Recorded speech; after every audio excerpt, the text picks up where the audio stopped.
pada dasarnya selalu dianggap sebagai suatu kegiatan yang sangat keji yang sering dilakukan oleh manusia, yang berupa kondisi atau periode pertempuran antara negara atau kelompok bersengketa atau berkonflik yang saling bersaing melawan satu sama lain.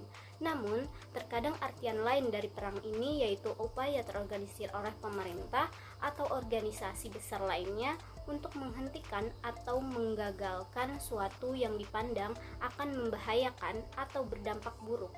Terlepas dari apapun bentuk perang tersebut, salah satu bentuk perang yaitu asymmetrical warfare.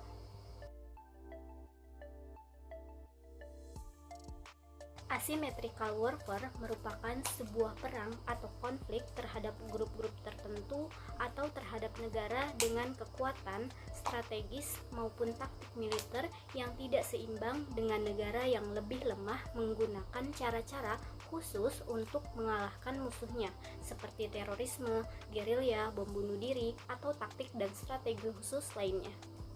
Semua itu pada dasarnya adalah konflik kekerasan antara militer formal melawan musuh yang informal, kurang memiliki perlengkapan, dukungan, ataupun personal, tetapi tetap ulat.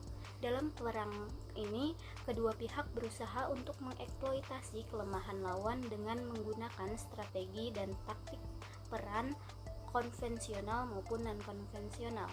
Pihak yang lemah berusaha menggunakan strategi yang lebih jitu untuk menyeimbangi kekurangannya dalam kuantitas dan kualitas militer.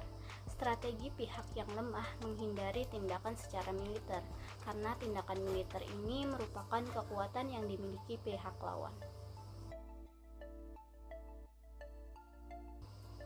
Contoh peperangan asimetri adalah peperangan gerilya yang melibatkan pihak warga sipil atau pejuang gerilya dan pihak militer konvensional, di mana peperangan ini cenderung melibatkan kelompok yang lebih kecil dan lebih lemah untuk menyerang kelompok yang lebih kuat, dan juga karena serangan tersebut terhadap warga sipil, maka dasarnya peperangan gerilya merupakan perang yang satu arah.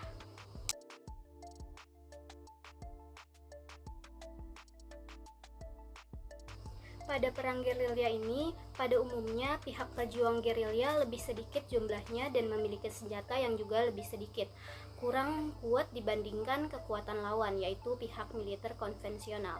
Taktik gerilya sendiri meliputi penyerangan, menghindari pertempuran terbuka, memutus jalur komunikasi, serta untuk mengganggu musuh. Meskipun biasanya menggunakan kekuatan yang lebih kecil, para pejuang gerilya ini terutama di daerah perkotaan, dapat menjadi musuh yang tangguh bagi militer konvensional.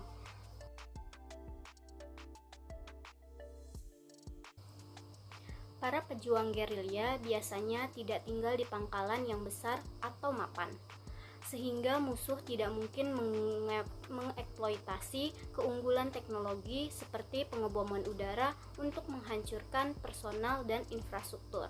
Jika gerilyawan berada di daerah perkotaan, lawan mereka tidak dapat menggunakan senjata konvensional yang kuat, kecuali mereka bersedia menimbulkan banyak korban sipil yang beresiko meningkatkan adanya dukungan masyarakat terhadap para gerilyawan ini.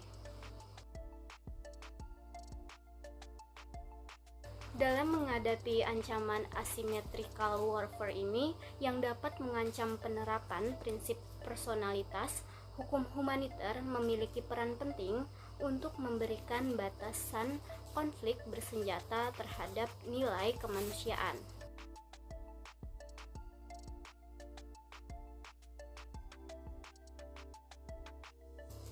Selain itu, asymmetrical warfare ini yang tidak seimbang dapat menimbulkan adanya potensi penggunaan senjata dan metode perang yang dilarang, yang dimana hal ini dapat menimbulkan suatu ancaman bagi warga sipil dari adanya kekejaman perang.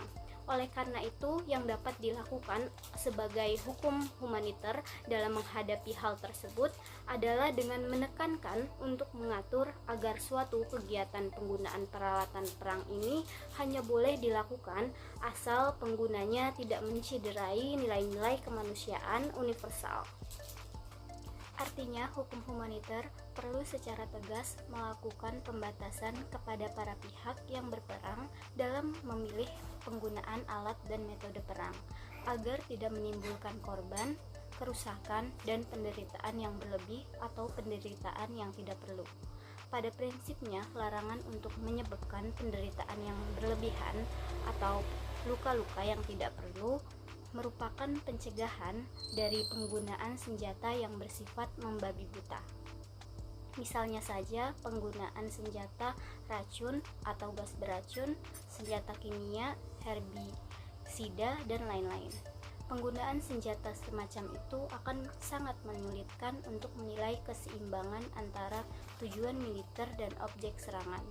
Apakah senjata tersebut akan efektif untuk melukai dan melumpuhkan target, atau justru akan menimbulkan sebuah kerugian yang lebih besar bagi penduduk sipil, korban luka sipil, dan kerusakan benda sipil. Oleh karena itu, sifat dari senjata yang membabi buta ini dilarang.